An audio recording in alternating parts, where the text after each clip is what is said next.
Olá, família! Hoje eu vou compartilhar a mensagem com vocês aqui de Filimão, tá bom? O propósito de eu estar adiantando aqui Filimão é porque é uma designação para a mensagem do seminário. E com essa mensagem eu espero estar ajudando os professores de seminário. Se você conhece alguém que dá aula de seminário, indique essa mensagem aqui, que pode ajudá-los a preparar a mensagem para os rapazes e moças do seminário aí. Indique também para os rapazes e moças que fazem o seminário, para nós estarmos todos os dias estudando juntos, tá bom? Aí, dependendo da repercussão dessa mensagem aqui, semana que vem, talvez então eu vou pegar e vou seguir o calendário do seminário, tá bom? Para poder estar ajudando os professores e rapazes e moças que fazem seminário ali, tá bom? Então, indiquem aí o canal e para professores e os rapazes e moças que fazem seminário. Eu vou compartilhar aqui então, vou lendo cada versículo e já explicando o significado. O contexto histórico qual que é? Filimão, ele é amigo de Paulo e Paulo está enviando uma carta para Filimão. Na verdade, Filimão ele mora lá em Colossenses, tá bom? E lá ele tinha empregados, servos, né, escravo, e um dos escravos dele havia fugido dele, né, saído. E ele conhece Paulo em Roma, porque Paulo está escrevendo essa carta aqui para Filimão, ele está preso em Roma. Então ele está escrevendo lá para Colossenses para Filimão. Filimão, inclusive, tinha sido batizado por Paulo, né? Paulo que havia ensinado o evangelho a ele. E agora, depois que o escravo dele foge e ele vai parar em Roma, por que em Roma, né? Roma era a terra das oportunidades, é como uma grande metrópole, né? Como se fosse São Paulo, né? Antigamente, hoje em dia todas as cidades têm metrópoles grandes, né? Mas antigamente muitos vinham para São Paulo por conta das oportunidades de trabalho. E aí, então, esse escravo que era de Filimão, né? Ele foge para Roma e lá ele conhece o apóstolo Paulo e ele abraça o evangelho. Ele aceita o evangelho de Jesus Cristo e ele é batizado. E aí Paulo então vai pedir para que Onésio, né, esse que era escravo de Filimão, volte até Filimão ali, e aí a gente vai ver o que acontece na história aqui, tá bom? Então é muito interessante essa escritura aqui, tá bom? É a menor carta, né, que o apóstolo Paulo escreveu aqui no Novo Testamento. Das 13 cartas, essa aqui é a menor, tá bom? Então vamos lá. Começando aqui em Filimão, capítulo 1, versículo 1, diz assim: Paulo, prisioneiro de Jesus Cristo, e o irmão Timóteo, ao amado Filimão, nosso cooperador. Então, aqui o apóstolo Paulo se denomina, né, como prisioneiro em Cristo, ou seja, ligado a Cristo, junto com Cristo, né? E também ele está enviando essa carta aqui pelas mãos aqui de Timóteo, né? Timóteo que vai levar essa carta aqui a Filimão. Filimão, ele mora lá em Colossenses, como eu falei. Provavelmente ele é o bispo lá em Colossenses. Tem alguns ramos lá, as igrejas eram feitas nas casas dos membros ali. Filimão, ele era uma pessoa que tinha uma casa grande, ele era abastado, tinha servos, e um desses servos, conforme eu mencionei, fugiu, né? E foi parar em Roma ali. Como ele conheceu Paulo, não sei, mas o fato de Paulo poder dizer para Filimão voltar para Colossenses, para junto de pedir para Onésio voltar para Filimão lá para Colossense, demonstra que talvez o Onésio ele não foi preso e conheceu Paulo sendo preso. Talvez ele limpava ali a prisão, alguma coisa assim, tá bom? E eles se conheceram e ele aceitou o evangelho lá em Roma, tá bom? Então vamos lá. Então, provavelmente Filimão, ele era então o bispo lá na igreja em Colossenses, tá bom? Continuando aqui, ele fala nosso cooperador, né? Que era que ajudava no evangelho. Então, por isso, provavelmente, ele era o bispo. Aqui ele continua no versículo 2. E a amada, a Fia provavelmente essa aqui é a esposa de Filimão, tá bom? Então ele está saudando ela também. E a Arquipo, nosso companheiro de lutas, a igreja que está em tua casa. Né? Então, ou seja, a igreja funcionava dentro da casa de Filimão. Né? E esse Arquiopo, né, também era uma ferramenta ali para ajudar nas coisas da igreja. Né? Diz que ele era companheiro de lutas ali do apóstolo Paulo, ele já havia sido companheiro de lutas. Continuando aqui, versículo 3, graça e paz da parte de nosso Pai Celestial, na parte de nosso Pai e de nosso Senhor Jesus Cristo. 4, graça dou ao, ao meu Deus, lembrando-me sempre de ti nas minhas orações. Aqui é interessante que o apóstolo Paulo, antes de fazer um pedido, né, que ele quer que Filemão ele receba Onésio como seu irmão em Cristo. Então, antes dele fazer um pedido, primeiro ele vai elogiar Filemão, tá bom? Para que ele possa sentir o Espírito. Ele vai ser muito honesto nos elogios dele, tá bom? E aí, então, depois que ele vai fazer esse pedido. Muito importante a gente ver pontos positivos na pessoa. Então, isso que o apóstolo Paulo está fazendo. Ele está apontando os pontos positivos ali de Filemão. Observe aqui, ó, a partir do versículo 5.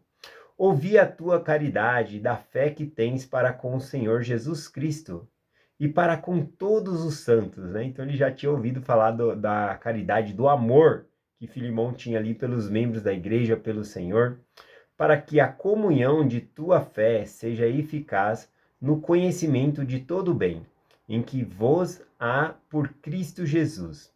Porque tive grande alegria e consolação na tua caridade, porque por ti o irmão e o coração dos santos foi reanimado. Então, ele fala que por meio de Filemão, o coração dos membros da igreja foi reanimado, né?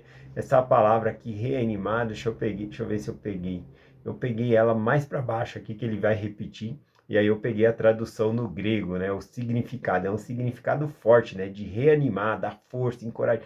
Então, Filemão, provavelmente ele era realmente um bispo lá em Colossenses, tá bom? Isso também a Central das Escrituras lançou essa ideia aqui. Então, eu acredito que realmente ele era o bispo lá. Continuando aqui, versículo 8. Pelo que ainda que tenha em Cristo grande confiança para que te mande fazer o que convém.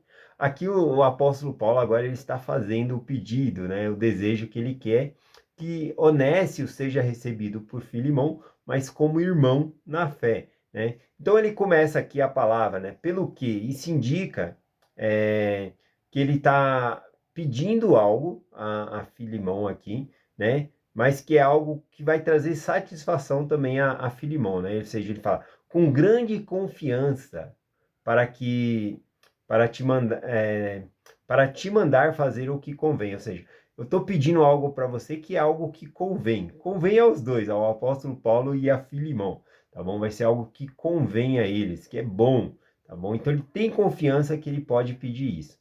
Ele continua aqui, versículo 9. Todavia peço-te antes por caridade, sendo eu tal como sou, Paulo, velho, também agora prisioneiro de Jesus Cristo. Bom, aqui ele fala, né? Todavia peço-te antes por caridade. Aqui o apóstolo Paulo ele coloca que ele tem autoridade para pedir ali para Filemão perdoar Onésio e receber ele como irmão em Cristo. Ele tem essa autoridade de apóstolo. Porém, ele não se vale dessa autoridade. Todavia, ele se vale no amor. Ele podia ordenar, né? Conforme diz a palavra no grego aqui, mas ele está pedindo, ele fala, peço-te, pelo amor, né? Não por conta de mandar. Todavia, ele sabia, e ele vai expressar aqui, que se ele mandasse, Filemão obedeceria, tá bom? Mas ele está fazendo um pedido e está fazendo por amor, para que Filemão pudesse atender esse pedido aqui. Continuando, ele diz aqui no versículo 10. Peço-te por meu filho Onésio, que gereis nas minhas prisões. Então, Onésio, né, que era o escravo lá, o servo de Filemão, que fugiu, foi parar em Roma, conheceu o evangelho, foi batizado. Ambos tinham sido conversas de Paulo, né? Tanto Filemão como também Onésio, né? E agora ele está pedindo ali como Onésio. Isso é muito bom, né? No Evangelho de Jesus Cristo, né? Que une as pessoas para ser... Ele passa uma régua, né? Todos são iguais, tanto patrão como empregado, escravos, homens livres. todos são iguais. O evangelho, ele nivela, né? O Senhor não faz acepção de pessoas. A gente vai ver isso aqui, ó. Versículo 11. O qual dantes te era inútil, mas agora a ti e a mim muito útil. Eu te tornarei a enviar. Ele está falando, eu vou voltar agora, né? Agora ele já está batizado, eu vou mandar Onésio de volta a você, né? Eu vou. E agora ele está falando, olha, quando ele estava com você ali, ele era inútil, mas agora ele é útil, tanto para mim como para você, né? Engraçado que o apóstolo Paulo ele faz um trocadilho aqui. No português não aparece, mas a palavra onésio, ela significa útil, necessário, né? Deixa eu pegar aqui o significado aqui, ó. Significa proveitoso, benéfico, útil, né? É exatamente a palavra que o apóstolo Paulo fala aqui, né? Ele é útil. E aí ele fala que Onésio ele era inútil e agora ele se tornou útil, né? Na verdade, cada um de nós sem Cristo, nós nos tornamos inúteis. É com Cristo que nós temos valor, tá bom? Então o evangelho, ele mudou a vida de Onésio, de uma pessoa que era inútil e se tornou útil. E o evangelho faz a mesma coisa por nós, tá bom? Eu sem Deus não sou nada. Eu acredito que vocês podem dizer a mesma frase. Quem sou eu sem Deus? Nós não somos nada sem Deus. Então nós carecemos de Deus. Então assim como o caráter, a situação de Onésio muda, né? A nossa situação muda também quando nós estamos com Cristo. Versículo 13. Eu também quisera receber contigo, para que por ti me servisse nas prisões do Evangelho. Aqui, né, ele está falando, agora o Onésio, ele é tão útil que, na verdade, eu queria ficar com ele aqui, mas eu estou enviando para você lá. Ele é tanto útil para mim como para você, ele vai te ajudar aí, né? Então, ele continua o pedido dele aqui, 14. Porém, nada quis fazer sem o teu parecer, né? Aqui, então, o apóstolo Paulo menciona, olha, se eu quisesse, eu podia ter mantido ele aqui, mas não, eu não quis fazer nada disso, oculto, ou sem o seu parecer, sem o seu consentimento. Então, eu estou avisando você, estou enviando ele a você, porque ele é útil tanto para mim quanto para você, né? Ele continua aqui, para que o teu benefício não fosse como por força, mas voluntário, né? Então, ele manda ali, mas ele fala, isso é voluntário, né? Até porque o que nós conhecemos da história aqui não diz o que Onésio fez, mas ele fugiu, né, dele ali, né, de Filimão. Normalmente, um servo, um escravo fugia quando ele tinha cometido algum crime que era a sentença de morte. E em Roma, por exemplo, a lei não protegia os escravos, praticamente não tinha uma lei que protegia eles. Então, o que acontecia? Se ele cometeu algum crime contra o senhor dele podia matá-lo que estava na lei, que é legítimo, né? Ele fez uma coisa errada.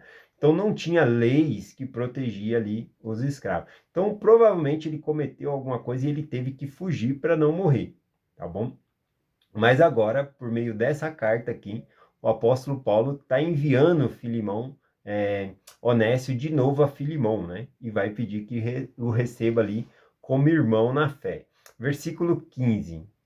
Porque bem pode ser que ele se tenha, por isso, apartado de ti por algum tempo, que revivesse para sempre, né? Para que o retivesse para sempre aqui, né? O sentido, né? Na verdade. Então ele está falando aqui, ó. Ele saiu da tua presença por um tempo. Parece, né, que o apóstolo Paulo está colocando aqui algo como se fosse a força divina, né, nesse acontecimento. Ele teve que sair por um tempo, né? E agora ele vai retornar para sempre, né? Isso faz uma alusão para nós ao plano que o Pai Celestial tem para nós. Nós saímos da presença de Deus por um tempo para retornar para Ele para sempre, né? Então é uma alusão a isso também. Eu gostei dessa parte aqui. Eu estou falando uma alusão aqui, né? Mas na verdade aqui é uma história real, tá bom? Não é uma parábola, não é uma ficção, nada disso. É uma história real e que tem algumas aplicações para nós aqui também. Versículo 16 diz assim: não já como servo, antes mais do que servo, como irmão amado, particularmente para mim, quanto mais para ti, assim na carne como no Senhor. É bem forte aquilo que o apóstolo Paulo fala. Você vai receber, Onésio, né, como irmão, não mais como servo, né? Ele está pedindo perdoa, né? Perdoa o que ele fez, esquece o que ele fez e o recebe como irmão no Senhor. E ele fala como se fosse irmão de sangue, né? Como na carne, né? Isso significa irmão de sangue. Recebe ele como se fosse um irmão seu, como se você estivesse me recebendo, né? O apóstolo Paulo e Filimão, eles têm um relacionamento bem íntimo no sentido de amizade, de irmão também. O apóstolo Paulo chama Filimão de filho também, né? É a expressão de quando você converte uma pessoa ao evangelho, ele se torna seu filho ali, tá bom? Então é uma expressão que eles usavam antigamente aqui. Aqui, então, ele fala, não somente na carne, mas como no Senhor. Como assim no Senhor? No Senhor é no Evangelho. E o Evangelho nivela todas as coisas. Então a pessoa deixa de ser servo e todos são irmãos em Cristo, né? Esse é o sentido aqui que o apóstolo Paulo está falando aqui. Versículo 17. Assim, pois, se me tens por companheiro, recebe-o como a mim mesmo, né? Ele falou, assim como você me receberia, recebe aí Onésio, né? Muito, muito interessante aqui o amor que o apóstolo Paulo desenvolveu aqui por Onésio, que ele tem por Filemão, a confiança, né? Ele expressa desde o começo aqui a confiança que ele tem em Onésio, dizendo em Filemão, dizendo que ele sabe que ele pedindo que ele iria atender, né? Que ele vai fazer isso voluntariamente, que não precisava o apóstolo Paulo dar uma ordem, né? Ou restrito, você tem que obedecer, ou coisa assim. Não, ele está deixando voluntariamente, ele confia que Filemão, na caridade que ele já conhecia dele, de que tudo ia dar certo, que ele iria perdoar ali e receber ele. Versículo 18. E se te fez algum dano, ou te deve alguma coisa, põe na minha conta.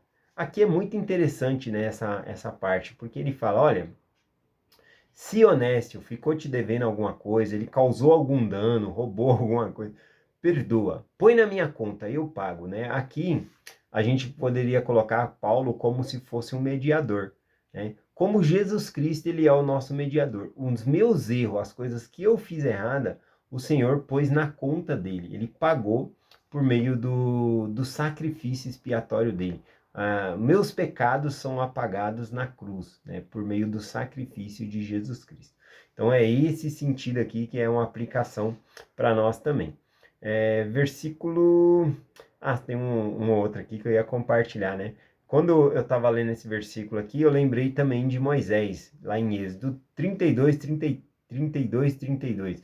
Quando Moisés, né, ele pega e fala, né? O Senhor fala que vai destruir o povo, aí ele fala, olha, se esse povo, né, não for perdoado, risca o meu nome, né, do livro da vida aí, né? Por quê? O Moisés, ele não queria ser salvo sem o povo ali que ele havia conduzido pelo deserto. Interessante. E aqui o apóstolo Paulo, ele fala a mesma coisa. Põe na minha conta, eu pago, né? Então, Cristo, ele já pagou pelos nossos pecados. Inclusive, quando nós não perdoamos alguém, a gente pode estar cobrando uma dívida que já foi paga, porque Cristo já pagou pelos pecados da pessoa. Por isso que de nós é exigido que perdoemos a todas as pessoas, porque a dívida já foi paga, tá bom? Já foi paga por Jesus Cristo. Imagina você pedir, falar, não, essa pessoa não pode entrar aqui no céu porque ela fez isso, isso e isso. O que você deseja com essas palavras? Que Jesus Cristo seja chicoteado de novo? Ele já pagou, né? Então, não possamos agir dessa maneira. Versículo 19. Eu, Paulo, de minha própria mão o escrevi. Eu o pagarei, para não te dizer que tu mesmo me deve, até de ti mesmo. Aqui o apóstolo Paulo, ele escrevendo, né, com a própria mão dele, essa parte aqui, né, como se fosse um compromisso dele. Olha, eu vou te pagar. Se ele te deve alguma coisa, eu te pago. E aí ele dá uma lembrada aqui em Filemão, né? Você também me deve, né?